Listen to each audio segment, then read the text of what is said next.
Hey everyone, today I'll show you how to save ANY Roblox game to your PC using RowSaver. It's super easy. Let's go.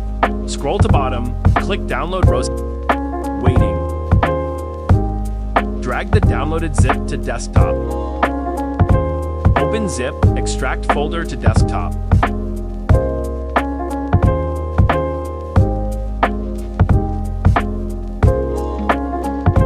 Open Chrome, extensions. Toggle developer mode on. Click load, unpacked gives select extracted folder. Let's test it. I'm going to use Grow a Garden as an example.